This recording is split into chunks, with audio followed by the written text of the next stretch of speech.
آپ نے پہلے دو جملے کہنے ہیں ابو طالب کے لیے، پھر وقفہ لیں گے ہم جب آپ آ گئے تو۔ میں اس حوالے سے کوئی لمبی چوڑی بات نہ کرنا چاہتا ہوں، نہ کسی کو کچھ کہنا چاہتا ہوں۔ میں صرف اتنا کہوں گا کہ ابو طالب وہ ہے جس نے نبی یعنی نبوت اور صاحب نبوت کو سنبھال کے امت کے حوالے کیا۔ واہ واہ واہ واہ واہ واہ۔ اور عامر بھائی، ہمیں لمبی چوڑی باتوں میں پڑھنے کے بجائے میں صرف ایک وہ منظر جو جس وقت میں نے جب بھی وہ روایت پڑھی ہے میں اس پہ رویا ضرور ہوں کہ جب میرے آقا سید کونین کا بچپن تھا اور جناب حضرت ابو طالب کے گھر کے حالات ٹھیک نہیں تھے، تو گھر میں کھانا اتنا نہیں ہوتا تھا کہ جو سارے بچے اکٹھے سارے گھر والے کھائیں۔ تو میں چاہوں گا کہ یہ اس روایت کا مزہ تب آئے گا جب میں پریکٹیکل کر کے آپ کو حدیث کا معنی اس روایت کا جو ہے نا وہ میں آپ کو منظر بتاؤں گا۔ سب سے پہلے کھانا جناب ابو طالب ہمارے آقا کے سامنے رکھتے جبکہ حضور بچپن میں تھے۔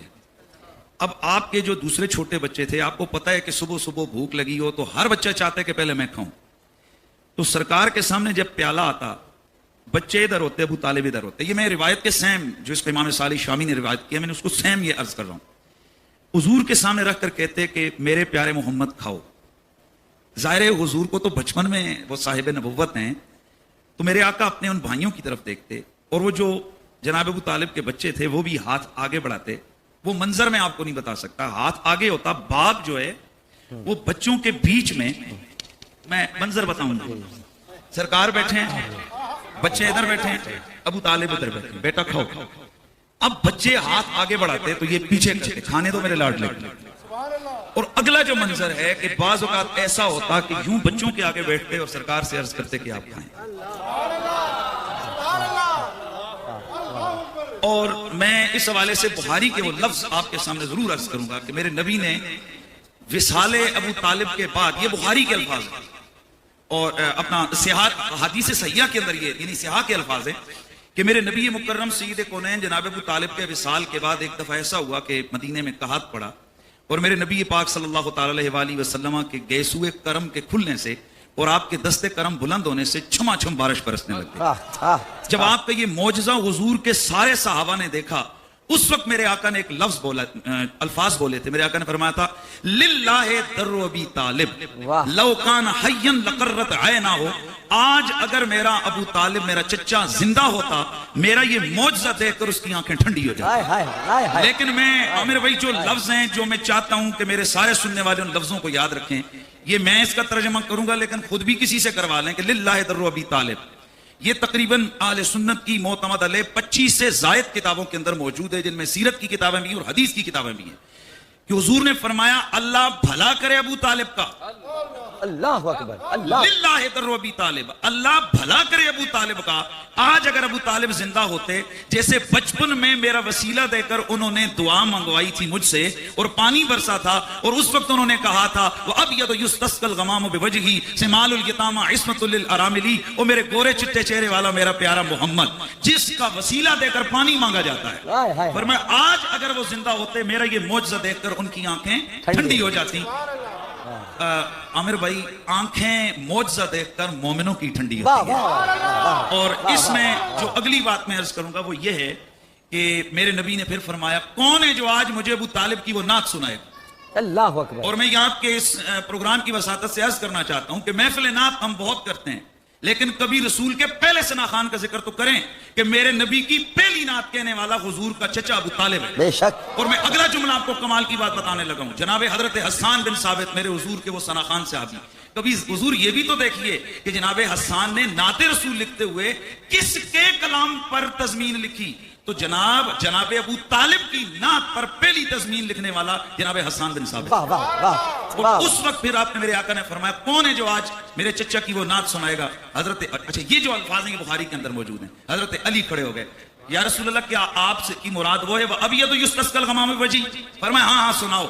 اللہ اکبر، ابو طالب کی نعت ان کا بیٹا مولا علی مدینے کے سلطان کو سنا رہا تھا اور آقا ابو طالب کو رو کر یاد کر کے آنسو بہا رہے تھے۔ اللہ آج اگر ہم ان کو یاد کر لیں تو یہ سنت رسول ہے۔ اور اس میں عامر بھائی کسی کو کوئی آج تک ڈاؤٹ یا شک نہیں ہے کہ عام الحزن منایا گیا، پورا سال میرے نبی نے غم کیا۔ ویسے 3 دن کا غم ہے روایات میں موجود ہے, پر میرے نبی نے دو ہستیاں وہ ہیں کہ جن کا پورا سال غم کیا. تو میں یہ بھی کہنا چاہتا ہوں کہ بخاری مسلم ترمذی کی صحیح روایات موجود ہیں کہ کسی کافر کے مرنے پہ آپ افسوس نہیں کر سکتے ہیں یا اس کے ساتھ محبتوں کے اظہار نہیں کر سکتے ہیں. تو یہ جو سارا سال میرا نبی آنسو بہاتے رہے, جس ہستی کو یاد کرتے رہے, کم از کم میں تو یہی سمجھتا ہوں کہ میرے رسول کے وفاداروں میں جب نام لکھا جائے گا تو پہلے الفابیٹیکلی الف آتا ہے, تو پہلا نام ابو طالب ہے. اور حضور کے صحابہ میں اگر ہم دیکھیں تو ظاہر ہے جس وقت اعلان نبوت ہوا تو پہلا الف ابو بکر کا ہی آئے گا. اسی لیے میرا مشہور جملہ ہے, میرے سننے والے سارے سن لیں, کہ ہم وہ لوگ ہیں جو ابو بکر کی الف سے لے کر علی کی یا تک حضور کے ہر غلام سے پیار کرتے ہیں. ویسے میں آیا آپ کے لیے تھا, واللہ اللہ گواہ کہ اللہ تعالیٰ گواہ ہے کہ میں یہ آپ کے لفظ سنے, میں نے کہا سامنے جا کر بیٹھتے ہیں. آپ کو بھیجا گیا ہے, آپ آئے نہیں, آپ کو بھیجا گیا ہے. اور سچی بات یہ ہے مفتی صاحب, ہم تو آپ سے سیکھتے ہیں, ہم تو آپ کے شاگردوں میں سے ہیں. بات صرف اتنی ہے, آپ نے تو اتنا ماشاءاللہ بیان فرما دیا. ڈاکٹر صاحب میں ایک دل کی بات ضروری کروں. جی. عامر لیاقت وہ شخص ہے کہ ہمارے دوست کہتے ہیں جس کے خلاف جتنی ہوائیں چلی ہیں, یہ جتنے پروپیگنڈے ہوئے ہیں, یہ کسی تناور درخت کے اوپر صرف ان کے بوڑی چسپاں کر دیے جاتے ہیں, وہ بھی خشک ہو جاتے ہیں. آخر وجہ کیا ہے کہ یہ ہرا بھرا اور پھر جناب دن بدن بڑھتا جا رہا ہے. تو مجھے مولا علی کا وہ جملہ یاد آ رہا ہے کہ جس نے ہم سے پیار کیا ہم نے اس کے پیار کو قبول کیا. وہ یقین کر لے کہ دنیا اور آخرت میں اس کی عزتوں کی نگہبانی ہم. اللہ تعالیٰ آپ کی یہ محبتیں سلامت. اب مفتی صاحب نے اتنی باتیں ماشاءاللہ اتنی علمی اور علمی انداز میں نہیں بلکہ روایات اور مثالوں کے ساتھ اور حقائق بیان کر دی ہیں. میں تو مفتی صاحب سے سیکھنے والا آدمی ہوں, میں تو اتنا جانتا ہوں, اور اس سے زیادہ میں تو ایک چھوٹا سا جاہل آدمی ہوں, اور میری جہالت مجھ سے یہ کہتی ہے کہ میں تو جنازے دیکھ کر پہچانتا ہوں کہ کون ہے. مطلب میں تو جنازہ دیکھوں گا, اگر جنازے کے ساتھ رام نام ست ہے ہوگا تو میں سمجھ لوں گا جو ارتھی جا رہی ہے یہ کسی ہندو کا ہے. کوئی یہودی ہوگا تو اپنے کلمات. میں نے جنازہ ابو طالب کا جو تاریخ میں دیکھا ہے, اس کا جنازہ جو گہوارہ تھا, اس گہوارے کے جو 4 یعنی اس کے کونے تھے, ایک رسول اللہ نے سنبھالا ہوا تھا, ایک مولا علی نے سنبھالا ہوا تھا, ایک عباس نے سنبھالا ہوا تھا, ایک جعفر نے سنبھالا ہوا تھا. اب اگر یہ جنازہ مسلمان کا نہیں ہے تو کس کا جنازہ ہے؟ سبحان اللہ, سبحان اللہ. میں کہتا ہوں میں تو یہ جنازہ جانتا ہوں, میں تو یہ جنازہ دیکھا ہے میں نے. اور پھر میں اپنے صحابہ پر فدا, جو یہ جنہوں نے اپنے نکاح توڑ دیے رسول کے کہنے پر کہ کافروں کے ساتھ نکاح نہیں ہوں گے, میں کیسے اس علی کو بھول جاؤں جو نام یہ کہتا ہے کہ میرے باپ نے میرا نام علی رکھا اور میں علی ابن ابی طالب ہوں. اس نے ہمیشہ اپنے باپ کا نام پکارا, میں ابن ابی طالب ہوں, میں ابو طالب کا بیٹا ہوں, میں ابو طالب کا بیٹا میدان میں ہے. تو ایسا نہیں ہو سکتا. عمر فاروق نے بھی اس وقت تک اپنے باپ کا نام خطاب نہیں لیا جب تک انہوں نے اسلام قبول نہیں کر لیا. اس لیے وہ بھی اپنے آپ کو کہتے تھے میں خطاب کا بیٹا ہوں. انہوں نے کہا میں ابو طالب کا بیٹا ہوں. تو کیا آپ مولا علی سے توقع کر سکتے ہیں وہ کسی کافر کے ساتھ اپنے نام کو لگائیں گے؟ علی ابن ابی طالب کہا جاتا. آج بھی خطبوں میں مفتی صاحب جب خطبہ دیتے ہوں گے تو علی ابن ابی طالب کہتے ہیں آپ, جس کا ہر خطبے میں نام لیا جاتا ہو. اب آپ یہ رسک لے لیں کہ بھائی وہ کافر تھے یا وہ اسلام نہیں لائے تھے, میں یہ رسک لینے کو تیار نہیں ہوں کیونکہ میرے دین میں اس میں ایک میں چھوٹی سی بات کر رہا ہوں. اسلام کفر کی بات ہم سائڈ پہ رکھتے ہیں. اس میں جو جتنے بھی مکاتب فکر کے لوگ ہیں اور اس پہ نصوص موجود ہیں کہ جناب ابو طالب محبوب رسول تھے. بے شک. یعنی اس میں ابھی اب حوالے چونکہ پروگرام کی وہ ہے, میں اپنے جب جلسے کرتا ہوں تو اس میں لگاتار حوالے دیتا ہوں, میری یہ فیلڈ ہے. یہ میں اس بات کے اوپر تقریباً میں میرے رجسٹر میں 70 سے زیادہ کتابوں کے حوالے میں نے رکھے ہوئے ہیں لکھ کے, کہ اللہ کے نبی نے حضرت ابو طالب سے پیار کیا. اور وہ جو شان نزول آتا ہے انک لا تہدی من احببت, اے نبی آپ اس کو ہدایت نہیں دے سکتے جو آپ کے پیارے ہیں. اس کا شان نزول کیا ہے؟ لیکن جن لوگوں نے کہا کہ ابو طالب مراد ہے, تو علامہ علوسی فرماتے ہیں کہ یہ تو ثابت ہو گیا کہ ابو طالب محبوب رسول ہے. میں تمام کائنات کے لوگوں کو مخاطب ہو کر یہ عرض کرتا ہوں کہ ہمارا یہ دعوے, اور بالخصوص آل ایمان اور آل محبت سے میں مخاطب ہوں. میں یہ سوال پوچھتا ہوں کہ ہمارا یہ ایمان اور تقاضا ہے, عامر بھائی ہم ہزاروں گناہ کرتے ہیں, اللہ کی قسم ہمیں مدینے والے آقا کی شفاعت کا سہارا ہے, اور ہم کہتے ہیں اوے ہم حضور کے غلام ہیں, ہم حضور سے پیار کرتے ہیں, ہمارا بھلا ہو جائے گا. میں سوال کرتا ہوں کہ جب محب رسول جو حضور سے پیار کرنے والا ہو وہ جہنم میں نہیں جا سکتا, یہ ہم سارے کہتے ہیں, اور جس سے رسول پیار کرتا رہے اس کے بارے میں کیا اور میں اس حوالے سے میں آخری میں بات چھڑ گئی ہے, میں بات چھڑ گئی ہے تو میں آخری منظر لے کے جانا چاہتا ہوں آج کا, کہ جب جناب ابو طالب کا وصال ہو رہا تھا، آج کا ہی دن تھا، آپ کا وصال ہو رہا تھا، اور اس وصال کی گھڑیوں میں آپ کو فکر کس کی تھی؟ اپنے پیارے بھتیجے محمد کی. امام صالح شامی نے اس کو ڈیٹیل میں لکھا، باقی مورخین نے اس کو لکھا کہ جناب ابو طالب نے پیغام بھیجا کہ سارے جتنے بھی ہیں نا یہ مکے کے بڑے بڑے سب کو بلا لو. ابو جہل آ گیا، ابو سفیان آ گیا، سارے لوگ آ گئے، دائیں میں کھڑے ہو گئے. جناب ابو طالب نے آپ کو وصیت کی، اور یہ اب جو یہاں لائیو دیکھ رہے ہیں وہ ابھی سرچ بھی کر سکتے ہیں، یہ الفاظ جو میں کہہ رہا ہوں کیسے ہیں یہ نہیں. آپ نے وصیت فرمائی، آپ نے فرمایا کہ میں دنیا سے جانے لگا ہوں تو میں تمہیں خیر کی وصیت کرتا ہوں، یتیموں کے ساتھ اچھا سلوک کرنا، بیواؤں کا خیال کرنا، کسی کا مال نہ کھانا، کعبے کے معاملات کو درست رکھنا، یہاں کوئی باہر کے آنے والوں کو تکلیف نہیں. آپ نے تقریباً 13 پوائنٹس سب کو نا پورے اس پورے قوم کو ساروں کو ان کو وصیت فرمائی. اور اب جو جملہ اوصیکم بمحمد خیرا، میری آخری وصیت یہ ہے کہ میرے پیارے محمد کے ساتھ کبھی برا نہ کرنا، بہتر کرنا. اللہ اگلے جو جملے یہ جو کچھ میں نے تمہیں یہ اچھائیوں کی ترغیب دی ہے، یہ درجہ بدرجہ اتم یہ ساری خوبیاں میرے محمد میں پائی جاتی ہیں. اچھا اب جس وقت یہ بات ہوئی تو جناب ابو طالب حضور سے مخاطب ہوئے، اے میرے بھتیجے آپ بھی ان کا خیال رکھنا.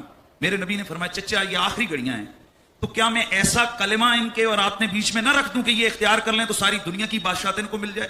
ابو سفیان بولا تجھ پہ میرا باپ قربان، وہ ایک نہیں تو 10 باتیں بول. میرے نبی نے فرمایا وہ ایک یہ ہے کہ ان تشہد اللہ الہ الا اللہ وان محمدن عبدہ ورسولہ وان تترک عبادک وان تترک اصنامک، کہ میں ایک ہی بات کرتا ہوں کہ اللہ کے سوا کوئی عبادت کے لائق نہیں اور میں محمد اللہ کا رسول ہوں، اور یہ کہ تو جتنے بھی یہ جو تم نے جھوٹے خدا بنائے ان کو تو چھوڑ.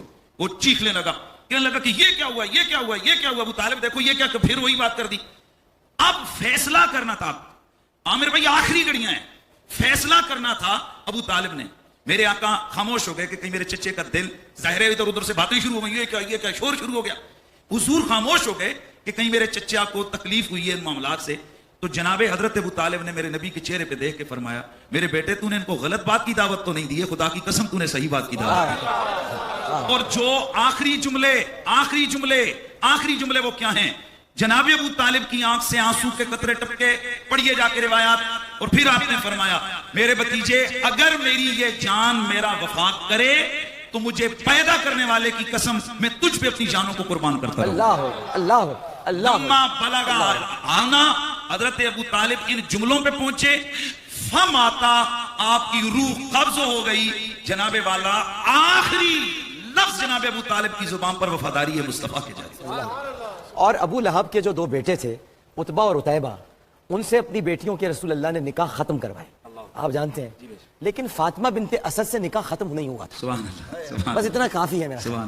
فاطمہ بنت اسد سے ابو طالب کا نکاح ختم نہیں ہوا، اس کا مطلب ہی کافی ہے، آگے کسی کو بات کرنے کی ضرورت نہیں ہے کہ شرک کا اسلام کے ساتھ کوئی تعلق نہیں. لہٰذا عتبہ اور عتیبہ جو کہ نکاح میں آ چکی تھی دونوں بیٹیاں، آپ نے نکاح ختم کرائے ابو لہب کے بیٹوں سے کہ وہ اسلام نہیں لا رہے تھے. اور فاطمہ بنت اسد مولا علی کی جو ماں تھیں، ان کا نکاح ابو طالب سے ختم نہیں ہوا، وہ ایمان لے کر آئی تھی باقاعدہ اعلان کر کے، نکاح ختم نہیں ہوا. تو بس اب باقی باتیں انسان خود سمجھے کہ کون اسلام پر قائم تھا. کچھ چیزیں مشیت الہی ہوتی ہیں، ہمیں ان میں بحثوں میں نہیں پڑھنا چاہیے اور ہمیں اس پہ بھی نہیں جاننا چاہیے. بس اتنا یاد رکھنا چاہیے قرآن نے ہمیں سکھایا ہے حل جزاء الاحسان الا الاحسان، احسان کا بدلہ احسان کے سوا کچھ نہیں. اور اس امت پر یہ فرض ہے کہ وہ اپنے نبی پر، حالانکہ نبی پر کسی کا کوئی احسان نہیں، لیکن جس نے بھی نبی کی اعانت کی ہے، ظاہری طور پر جس نے بھی نبی کی اعانت کی ہے، استعانت کی ہے، مدد کی ہے، احسان کا تقاضا یہ ہے کہ اس کا احترام کیا جائے.